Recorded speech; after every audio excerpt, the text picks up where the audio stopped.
हरे कृष्ण।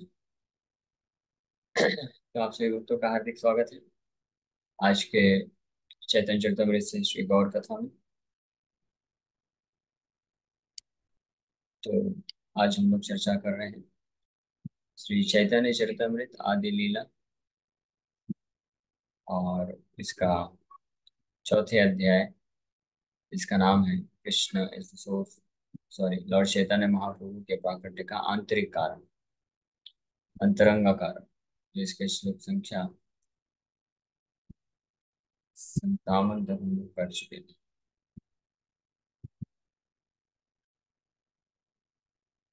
तो श्लोक संख्या 55 में हमने चर्चा किया था कि जो भगवान श्री चैतन्य महाप्रभु के प्राकट्य का जो आंतरिक कारण है, वो उनके एक बहुत ही कॉन्फिडेंशियल एसोसिएट, बहुत ही अंतरंग पार्षद श्रीला स्वरूप दामोदर के डायरी से प्राप्त होता है। भगवान चैतन्य महाप्रभु का जो फंक्शन है युगावतार के रूप में, भगवान आए और हरिनाम संकीर्तन का प्रचार प्रसार करते हैं। तो और अवतार के रूप में ये तो अन्य ग्रंथों में भी वर्णन मिल जाता है। भागवत में भी 11वें स्कंद के 5वें अध्याय के 31 नंबर श्लोक में कृष्ण वर्णम दुषा कृष्णम सांगो पार्षाद पार्षदम यज्ञ संकीर्तन प्राय रेजंति सुमेन। तो वहां पे भी वर्णन प्राप्त हो जाता है और अन्य पुराणों में उपनिषदों में भी ये वर्णन प्राप्त मिल जाता है। श्री चैतन्य महाप्रभु स्वयं कृष्ण है और युग धर्म हरिनाम का प्रचार के लिए प्रकट होते हैं। लेकिन उनका जो अंतरंग, जो आंतरिक कारण है, जो मुख्य प्रयोजन है, वो ये जो वो बहुत ही गुप्त रखा गया है। किसी भी जो शास्त्र में नहीं प्राप्त होता है। वैसे बहुत ही गुप्त शास्त्रों में ही इंफॉर्मेशन मिलती है और वो भी केवल जो है उनके शुद्ध भक्त वो समझ सकते हैं।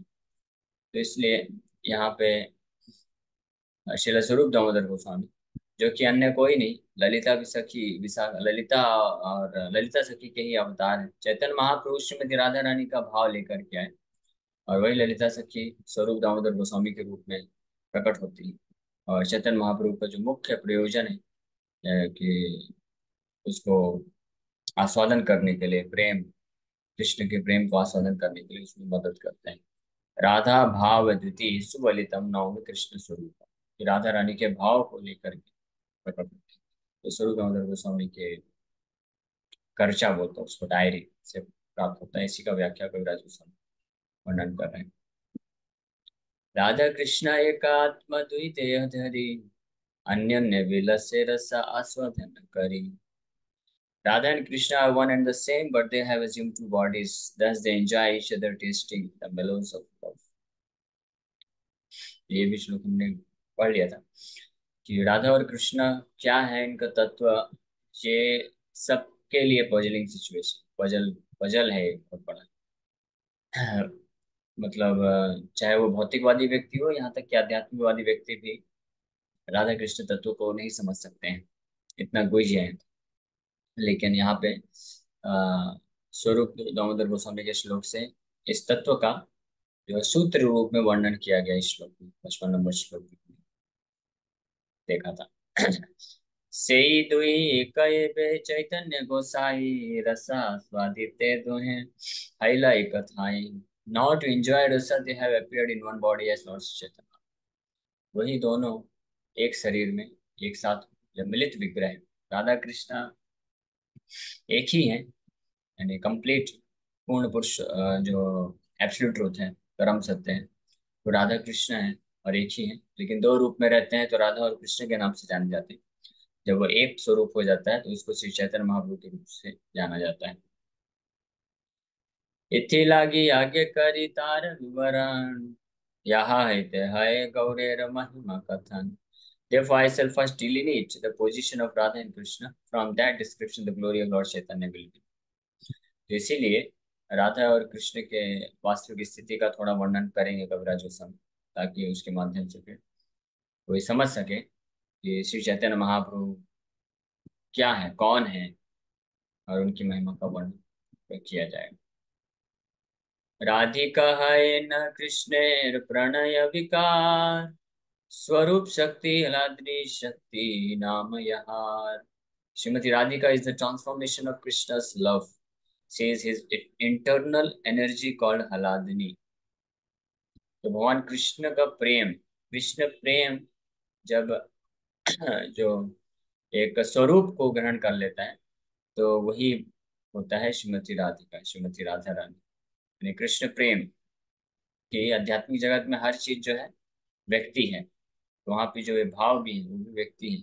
तो कृष्ण, शुद्ध कृष्ण प्रेम जो है वो है श्रीमती राधा रानी, और वो भगवान की अंतरंगा शक्ति के नाम से भी विख्यात है, जिनको हलादनी शक्ति बोला जाता है। हलादनी कराए कृष्ण आनंदास्वादन, हलादनी रे द्वारा करे भक्तेरा पोषण। ये जो हलादनी शक्ति है, that means Shrimati Radha Rani, that हलादनी energy gives Krishna pleasure and nourishes his devotees. तो भगवान कृष्ण जो पुरुष हैं, पूर्ण पुरुष हैं, पुरुषोत्तम हैं, तो उनको यही हलादनी शक्ति आनंद का आस्वादन कराती है। और यही हलादनी शक्ति जो कृष्ण के असंख्य भक्त हैं, जितने भी भक्त हैं, अनलिमिटेड डिवोटीज हैं, उस हलादनी शक्ति के द्वारा ही सभी भक्तों को पोषण मिलता है भक्ति में। यानी जब कोई शुद्ध भक्त होता है, शुद्ध भक्त जो कृष्ण का सेवा करके जिस रस को प्राप्त करता है, जिस आनंद को प्राप्त करता है, वो आनंद कहाँ से आता है? वो कृष्ण से नहीं आता है, कृष्ण नहीं दे सकते वो आनंद। वो कृष्ण की ये जो शक्ति, अंतरंगा शक्ति, हलादनी शक्ति, जिनको श्रीमती राधा रानी बोलते हैं, वो उनके द्वारा प्रदान किया जाता है, उनकी कृपा से मिलता है। और इस प्रकार से भक्त का पोषण होता है, और तब वो भगवान कृष्ण का सेवा कर सकते हैं। या जैसे सरल भाषा में अगर समझाने के लिए कि कोई व्यक्ति है, उसका बहुत बड़ा बिजनेस है, तो उस बिजनेस में सहयोग उसका बेटा देता है। उसके मान लीजिए पुत्र हैं, दो चार बच्चे हैं, तो उस बिजनेस में उसको सहयोग देते हैं, सहायता करते हैं या सेवा करते हैं। लेकिन केवल सेवा करते जाएंगे तो काम नहीं चलेगा ना, उनको पोषण भी चाहिए। तो जो माँ होती है घर पे, वो उनको अच्छा अच्छा बना बना के खिलाती है, तब उन बच्चों का पोषण होता है। फिर वो शक्ति प्राप्त करते हैं, नरिशमेंट प्राप्त करते हैं, और उस शक्ति का इस्तेमाल करके फिर वो पिताजी का जो है अच्छे से सेवा कर पाते हैं। इसी प्रकार से कृष्ण का सेवा भक्त लोग करते हैं, और सेवा के द्वारा जो पोषण मिलता है, जो दिव्य रस आनंद की प्राप्ति होती है, अनुभूति होती है, वो श्रीमती राधा रानी के द्वारा मिलती है। इसलिए जगत जननी के रूप में विख्यात है। Srila Jiva Goswami has elaborately discussed the Haladni potency in his Preeti Sandarbh. तो जीव गोस्वामी भी हलादनी शक्ति श्रीमती राधा रानी के बारे में प्रीति संदर्भ में वर्णन करते हैं। He says that the Vedas clearly state only devotion service can lead one to the personality of God. Only devotion service can help a devotee meet the Supreme Lord face to face. The Supreme Personality of Godhead is attracted by devotional service, and as such, the ultimate supremacy of Vedic knowledge rests in knowing the science of devotion. जीव गोस्वामी प्रमाणित करते हैं कई शास्त्रों से उल्लेख करते हुए, अपने प्रीति संदर्भ एक ग्रंथ, 6 संदर्भों की रचना किया था जीव गोस्वामी ने, उसमें से प्रीति संदर्भ नामक ग्रंथ तो वर्णन करते हैं कि समस्त वैदिक साहित्यों का निष्कर्ष क्या है। तो बताते हैं सार यही है कि केवल और केवल जो भक्ति है, शुद्ध भक्ति ही केवल व्यक्ति को भगवान तक पहुंचा सकता है, और शुद्ध भक्ति ही किसी भक्त को मदद कर सकता है भगवान कृष्ण के सामने फेस टू फेस दर्शन प्राप्त करने के लिए। और शुद्ध भक्ति के द्वारा ही भगवान कृष्ण जो है आकर्षित होते हैं। और इसीलिए समस्त वैदिक ज्ञान का जो ये निष्कर्ष है, और या जो प्रयोजन है, ये जो उद्देश्य है, वो इस शुद्ध भक्ति के विज्ञान को समझना ही है। यही अल्टीमेट निष्कर्ष। और ये भगवान भी अपने भगवत गीता में बताते हैं, भक्ति अमाम अभिजान यावन यशास्त्र, only by devotional service one can know me in truth. ये बहुत ही महत्वपूर्ण है।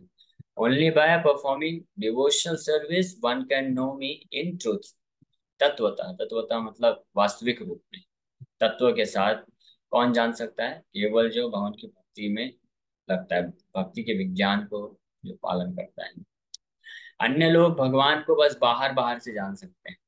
इट्स लाइक श्रील भक्तिदान सरस्वती ठाकुर कहा करते थे कि उस प्रकार से जैसे जो हनी बॉटल है, कांच का एक बॉटल है, ट्रांसपेरेंट है, पारदर्शी बॉटल है, उसके अंदर हनी रखा हुआ है।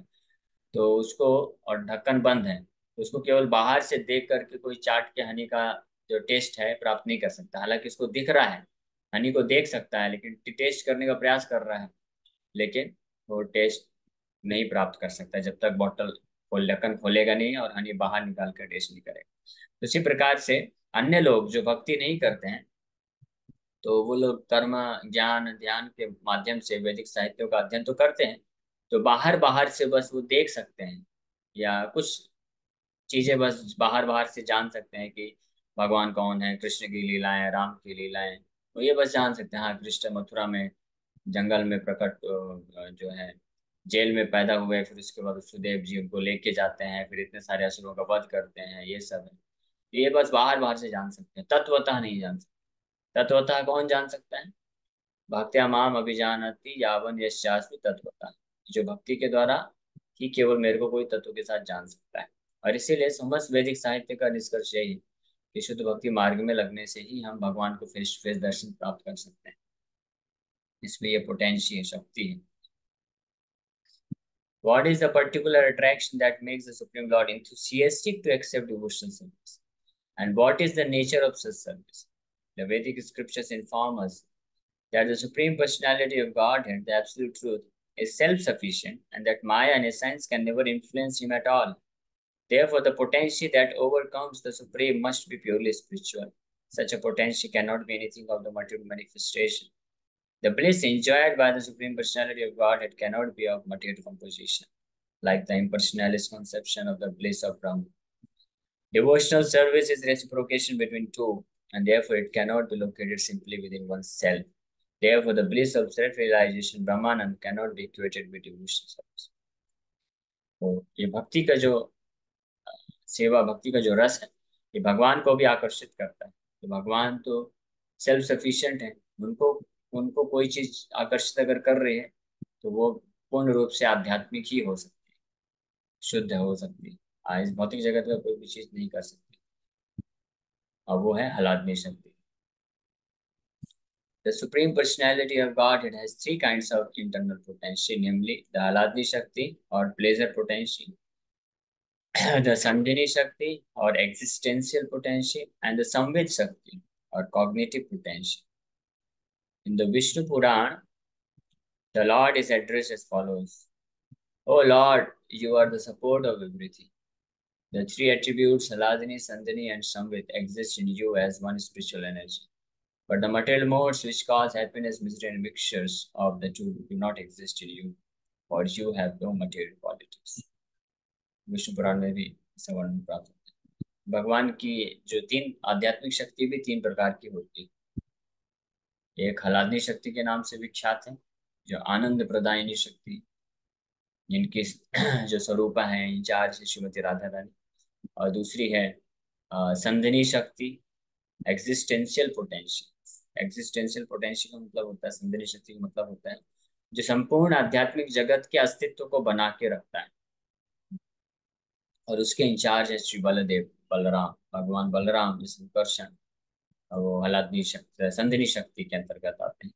और तीसरा है संवित शक्ति, ये कॉग्निटिव पोटेंशियल, और ये भगवान खुद के अंडर में ये शक्ति रखते हैं।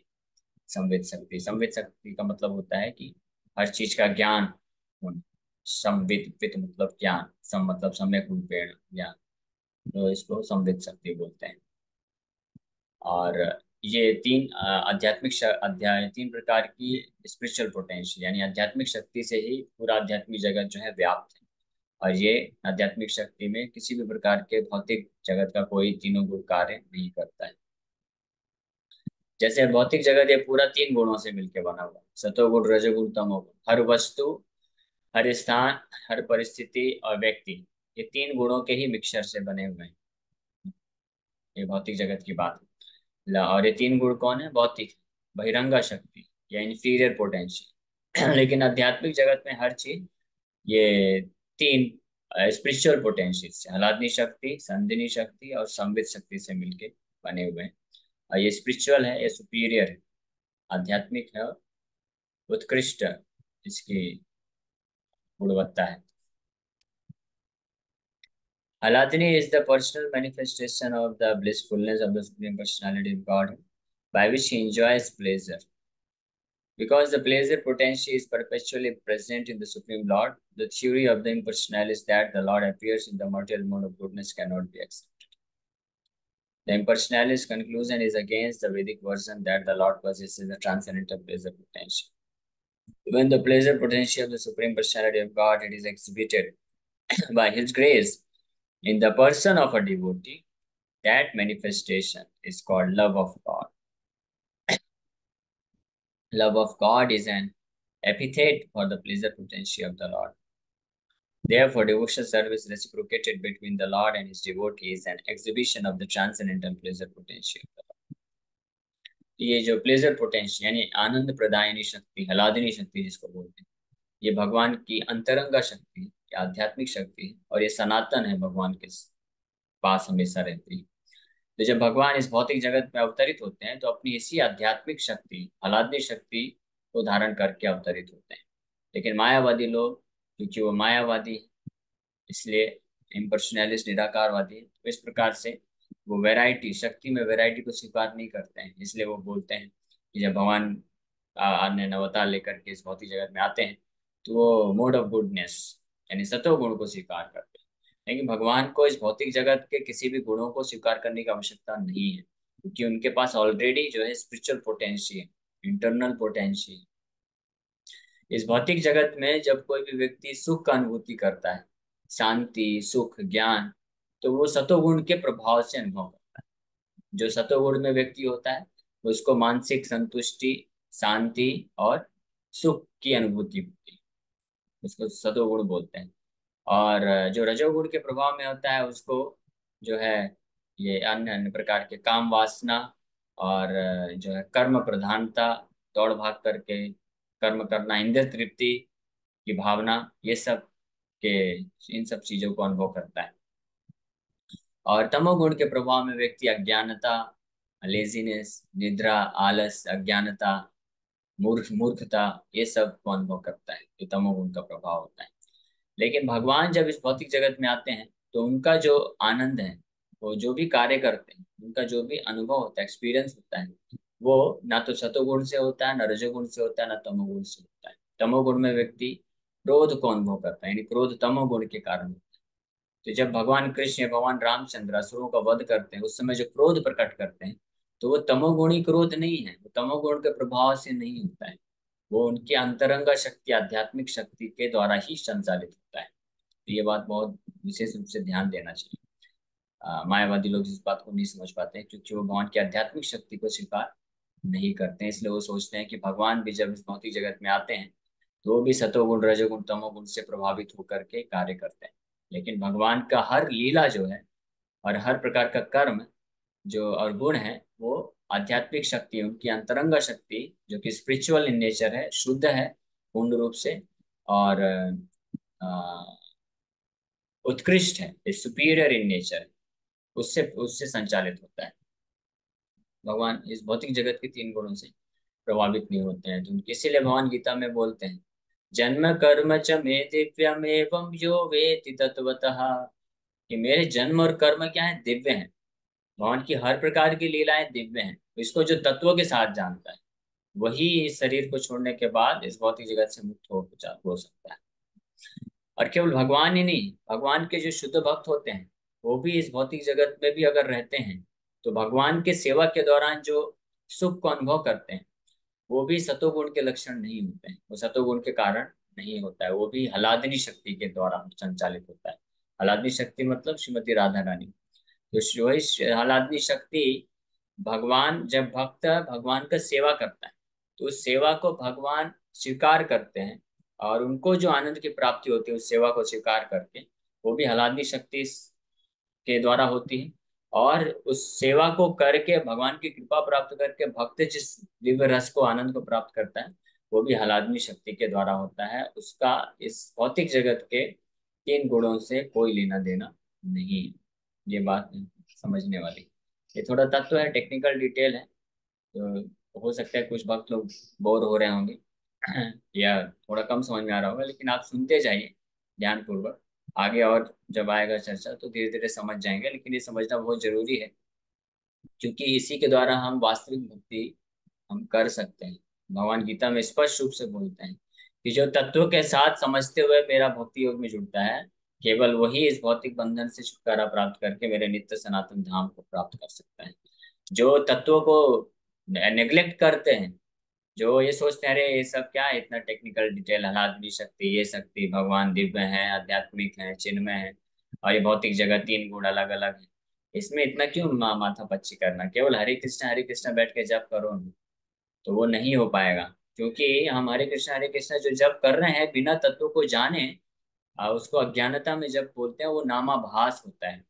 और उस नामाभास से आपको केवल भौतिक लाभ ही मिल सकता है, या एटमोस्ट ज्यादा से ज्यादा जो है मुक्ति मिल सकती है। लेकिन भगवान का धाम नहीं मिल सकता। भगवान के प्रति जो उनका नित्य सनातन पार्षद बन करके उनका दिव्य सेवा नहीं मिल सकता। उसके लिए हमको शुद्ध नाम ही जप करना पड़ेगा।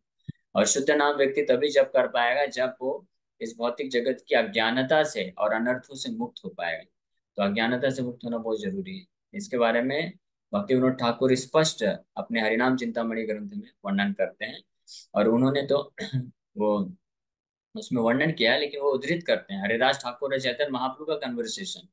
चैतन्य महाप्रभु हरिदास ठाकुर से पूछते हैं कि कैसे कोई भगवान के नाम का शुद्ध नाम जप करके जो है मेरे सनातन धाम को प्राप्त करता है, हरिदास बताओ आप। तो हरिदास के माध्यम से, क्योंकि हरिदास ठाकुर नामाचार्य भगवान बनाए, चैतन्य महाप्रभु की विशेषता है। चैतन्य महाप्रभु सब कुछ जानते हैं, उन्हीं से सारा ज्ञान आता है, लेकिन फिर भी वो अपने भक्तों को श्रेष्ठ पोजीशन दे करके उनसे प्रश्न पूछते हैं और उनसे उत्तर सुनते हैं। हरिदास ठाकुर से, राय रामानंद से, इस प्रकार से। तब हरिदास ठाकुर वहां पे स्पष्ट वर्णन करते हैं कि अगर कोई नामाभास जब करेगा तो वो शुद्ध नाम उसको टच नहीं कर पाएगा, तो वो आपके प्रति जो पूर्ण शुद्ध प्रेम है, आध्यात्मिक प्रेम है, उसको नहीं प्राप्त कर पाएगा। इसलिए जो भी भक्त वास्तव में शुद्ध नाम जप करना चाहते हैं और ये चाहते हैं कि भगवान कृष्ण का सेवा प्राप्त करें, इस भौतिक जगत से बंधन से मुक्त होकर के भगवान के आध्यात्मिक धाम को प्राप्त करें, तो उनको ये जो तत्व का निरूपण कर रहे हैं कविराज गोस्वामी, इसको ध्यान से समझने का प्रयास करना चाहिए। क्योंकि हम जो है कई बार गलती कर देते हैं। भगवान का नाम जप तो करते हैं, सेवा भी करते हैं, लेकिन फिर भी हम भौतिक आवरण से ढके होने के कारण भौतिकतावाद का जो कवरिंग है भगवान और भगवान की लीलाओं, भगवान के गुणों में भी लगा देते हैं। भगवान का प्रसाद, भगवान का धाम, भगवान के भक्त, भगवान का पैराफर्नेलिया, भगवान के विग्रह, भगवान का नाम, भगवान के गुण, लीलाएं, ये सब पे भौतिकतावाद का आरोपण कर देते हैं, और ये नारकीय बुद्धि होती है। इसलिए पद्म पुराण में बताया गया है, अर्चे शिलादिषु गुरु नरमति, वैष्णवे जाति बुद्धि, सा नारकीय मति। श्लोक में बताया गया है, तो जो भक्त भौतिक भक्त होते हैं, यानी जिनकी चेतना भौतिक है, जो तत्वों को नहीं जानते हैं, तो वो विग्रह को पत्थर, वो सोचते हैं कि विग्रह पत्थर से बनाया गया है, भगवान का विग्रह पत्थर से बनाया गया है, कृष्ण का रूप दिया गया ताकि हम चिंतन कर सके, हमारी सहायता के लिए। वो इस प्रकार का बुद्धि रखते हैं। तो ये कैसी बुद्धि है? दिस इज हेलिस मेंटेलिटी, नरकीय बुद्धि। जो अगर ऐसा कोई सोचता है कि कृष्ण का, राधा रासबिहारी का यहाँ पे विग्रह है, तो ये पत्थर से बना हुआ है, और ये इसलिए बनाया गया है ताकि जो भक्त लोग हैं वो देख के भगवान का चिंतन कर सके, स्मरण बढ़ सके, इसके लिए बनाया गया है। तो ये कौन कैसी बुद्धि है? नर की बुद्धि बोला गया है। लेकिन जो तत्व जानता है, तत्व से समझता है, वो जानता है कि ये पत्थर से बना हुआ कृष्ण का कोई मूर्ति नहीं है, ये साक्षात ब्रजेंद्र नंदन है, साक्षात कृष्ण ही वहां पे खड़े हुए हैं। उसको स्पष्ट रूप में जानता है। उसी प्रकार से गुरु सुनरमति, हाँ, जो जो भौतिक बुद्धि चेतना रहती है जिसकी, तो गुरु को नर के मनुष्य समझता है, सोचता है कि हाँ ये भी मनुष्य ही है। ये साधारण नहीं, थोड़ा अच्छे एक्स्ट्रा ऑर्डिनरी मनुष्य हैं, इनके पास ज्ञान ज्यादा है, ये मनुष्य है, लेकिन ये भी नर की बुद्धि है। गुरु जो है वो मनुष्य नहीं है। मनुष्य शरीर धारण करते हुए प्रतीत होते हैं, लेकिन उनकी चेतना पूर्ण रूप से आध्यात्मिक होती है, तो वो स्पिरिचुअल होते हैं। और तीसरा, वैष्णवा जाति बुद्धि, ये जो अलग अलग वैष्णव अलग अलग जगह से आते हैं, तो उनको जाति से संबोधित करना कि ये तो अफ्रीकन भक्त है, ये अमेरिकन भक्त है, या ये ब्राह्मण भक्त है, ये क्षत्रिय भक्त है, ये तो शूद्र भक्त है, ये तो ब्रह्मचारी भक्त है, ये सन्यासी भक्त है। इस प्रकार का जो डिस्क्रिमिनेशन होता है शरीर के अनुसार, ये भी नरकीय बुद्धि होती है। क्योंकि भगवान के अरेंजमेंट से, भगवान की योजना से भगवान अपने अलग अलग भक्तों को अलग अलग परिस्थिति में जन्म प्रदान करते हैं, उसके पीछे कुछ योजना होता है। लेकिन उसका मतलब ये नहीं हो गया कि वो भक्त उस जगह से बिलोंग करता है। भक्त ट्रांसेंडेंटल होता है, दिव्य होता है, आध्यात्मिक होता है। वो केवल एक ही जगह से बिलोंग करता है, कृष्ण का दास के, कृष्ण के जगत से बिलोंग करता है। इसलिए इन तत्वों को समझना जरूरी है। कविराज गोस्वामी, हमने पिछले अध्याय में ऑलरेडी ये चर्चा किया था आखिरी श्लोकों में। सिद्धांत बलिया चित्ते न कर यहाँ हित है कृष्ण सुदृढ़ मानस। इस सिद्धांत को समझने में, चित्त में आलस मत रखिए। ये मत सोचिए ये सब क्या डिस्कशन चल रहा है, संदनी संवित हलादनी और अलग अलग क्या शक्ति का बात चल रहा है। अ, ये सब आलस नहीं करना चाहिए, क्योंकि ये समझने से ही हम भगवान कृष्ण के प्रति दृढ़ता पूर्वक भक्ति को प्राप्त कर सकते हैं। एनीवे, आगे बढ़। The potential of the supreme personality of God that always enriches him with transcendental bliss is not material, but the Sankarites have accepted it as such because they are ignorant of the identity of the Supreme Lord and his pleasure potency. Those ignorant persons cannot understand the distinction between impersonal spiritual bliss and the variegatedness of the spiritual pleasure potency. The Hladni potency gives the Lord all transcendental pleasure, and the Lord bestows such a potency upon his devotee. इस प्रकार से यहाँ पे स्पष्ट वर्णन है कि जो शंकराइट्स होते हैं, यानी शंकराचार्य के जो फॉलोवर्स हैं, वो ये मिसअंडरस्टैंडिंग कर लेते हैं, क्योंकि उनको तत्व नहीं पता होता है। तो वो भगवान की जो शक्ति है उसको भी भौतिक समझ जाते हैं, और नहीं जानते कि वो दिव्य स्थिति में होते हैं। इसलिए वो भगवान की कुछ लीलाओं को स्वीकार करते हैं, कुछ लीलाओं को बोलते हैं ये तो गलत है, इमोरल है। और ऐसे कुछ तथाकथित वो भी हुए, तथाकथित स्कॉलर भी हुए, बड़े बड़े नेता के नाम से भी जाने गए, जो पूरे जीवन तो गीता भागवत पढ़ते थे, लेकिन अंत में जाते जाते क्योंकि तत्व से समझे नहीं, किसी तत्वदर्शी गुरु के पास नहीं गए, तो अंत में जाते जाते यही बोले कि मैं कृष्ण की उन लीलाओं को तो स्वीकार करता हूँ जहाँ पे उन्होंने मोरल प्रिंसिपल को स्थापित किया है, लेकिन जहाँ पे जैसे रास लीला किए, चोरी किए, इन लीलाओं को मैं नहीं मानता हूँ, ये इमोरल है। या वो तो यहाँ तक बोले कि मैं केवल राम को भगवान मानता हूँ, कृष्ण को नहीं मानता। जो दूसरे के स्त्रियों के साथ रासलीला करते हैं वैसे कृष्ण को नहीं मानता। तो वो मूर्ख व्यक्ति इस बात को समझ ही नहीं पाया था, तो वो जाना ही नहीं कि कृष्ण की लीलाएं जो है इस भौतिक जगत की नहीं है। तो इसीलिए, क्योंकि प्रमाणिक गुरु के आश्रम में पढ़ा ही नहीं। अन्यथा गीता और भागवत में भी हर जगह भगवान साफ साफ बोल रहे हैं। अर्जुन को भगवान गीता का ज्ञान दे रहे हैं, और फिर अर्जुन को बोलते हैं कि अर्जुन, तुम अगर इसको अच्छे से समझना चाहते हो तो क्या करो, तद विद्धि प्रणिपातेन परिप्रश्नेन सेवया उपदेक्षन्ति ते ज्ञानम ज्ञानिन तत्वदर्शिना। तत्वदर्शी के पास जाओ, जिसको तत्व पता है उसके पास जाओ। वो तत्वदर्शी कौन है? ज्ञानी है, योगी है, कर्मी है? नहीं। तत्वदर्शी कौन है? भक्त्या माम अभिजानति यावन यस्यास्मि तत्वतः। जो मेरा शुद्ध भक्त है वही मेरे को तत्व के साथ जानता है, वही तत्वदर्शी, असली तत्वदर्शी है। उसके पास जाके ही आप सीख जान सकते हो अर्जुन कि मेरे जो जन्म कर्म च मे दिव्यम एवं यो वेति तत्वतः, कि मेरे जन्म और कर्म सब दिव्य हैं। और इस प्रकार से तत्व के साथ जब तुम जानोगे तो तुम इस भौतिक जगत से त्यक्त्वा देहम पुनर्जन्म न एति मामेति सु अर्जुना। तो इस अपने तक इस देह को छोड़ करके वापस से पुनर्जन्म नहीं लेना पड़ेगा और तुम मुझे प्राप्त कर जाओगे। ये तत्व, इसलिए तत्व के साथ समझना, ये डिस्कशन बहुत जरूरी है। कई बार कुछ भक्त लोग भी वो अवॉइड करते हैं कि वो सोचते हैं अरे आज तो इनका क्लास है, भागवतम क्लास है, ये तो पूरा जो है तत्व बताएंगे। आज तो इनका क्लास है प्रभु जी का, ये तो बढ़िया अच्छा लीला बताते हैं, रस बताते हैं। इस प्रकार से डिस्क्रिमिनेशन करना उचित नहीं है हमको। आप प्रभुपाद जी के लेक्चर सुनिए। प्रभुपाद जी के लेक्चर्स में आपको हार्डली किसी लेक्चर में प्रभुपाद जी ऐसा लेक्चर देते हुए सुनेंगे जहाँ पे प्रभुपाद जी लीला का ही बस कथा सुनाते जा रहे हैं। ऐसे बिल्कुल नहीं करते प्रभुपाद जी लेक्चर्स में। अगर कहीं कुछ कथा सुना भी रहे हैं तो बिल्कुल शॉर्ट में 2-4 मिनट में कृष्ण ने ऐसा ऐसा किया, ऐसा ऐसा किया बता देते, उसके बाद फिर उन लीलाओं में जो तत्व घुसा है उसका वर्णन करते हैं प्रभुपाद जी। ये है हमारे प्रामाणिक आचार्य। और केवल रूपाल जी नहीं, रूपाल जी तो उसी परंपरा को पालन कर रहे हैं ना, गुरु शिष्य परंपरा। सुखदेव गोस्वामी पूरा तत्व के साथ पूरा भागवत में वर्णन करते हैं। ठीक है, तभी समय हो गया, यहीं पे विराम करते हैं। किसी बात का कोई प्रश्न तो पूछ सकते हैं, यह संगीता में। हरे कृष्णा प्रभु जी, वो अभी आपने आखिरी में एक एग्जाम्पल दिया नारकी बुद्धि वाला कि मूर्ति के रूप में मानते हैं कि वो मूर्ति, तो किस तरह की दृष्टि होनी चाहिए भक्त की जो घर में विग्रह है उनके लिए? हरे कृष्ण। कि वो साक्षात भगवान है। वो बस पत्थर या धातु की मूर्ति नहीं है, साक्षात भगवान। तो ये बुद्धि केवल हम अपने प्रयास से नहीं प्राप्त कर सकते हैं। इसके लिए हमको प्रामाणिक तरीके से जब हम तत्वों के हिसाब से सुनेंगे, तब ये तत्व क्लियर होंगे। तो इसका एक अलग है सिद्धांत है, वो सिंपल है कि भगवान हमारे लिए डिफरेंस है मैटर और स्पिरिट में। हमारे लिए कोई पत्थर है, कोई वो है, अलग अलग चीजें। लेकिन भगवान के लिए वास्तव में आध्यात्मिक शक्ति और भौतिक शक्ति में अंतर नहीं है भगवान के लिए। इसलिए भगवान अपने आप को फुली मैनिफेस्ट कर सकते हैं स्पिरिचुअल एनर्जी में भी, और अपने आप को पूरी तरह से मैनिफेस्ट कर सकते हैं किसी भी मटेरियल एलिमेंट से भी।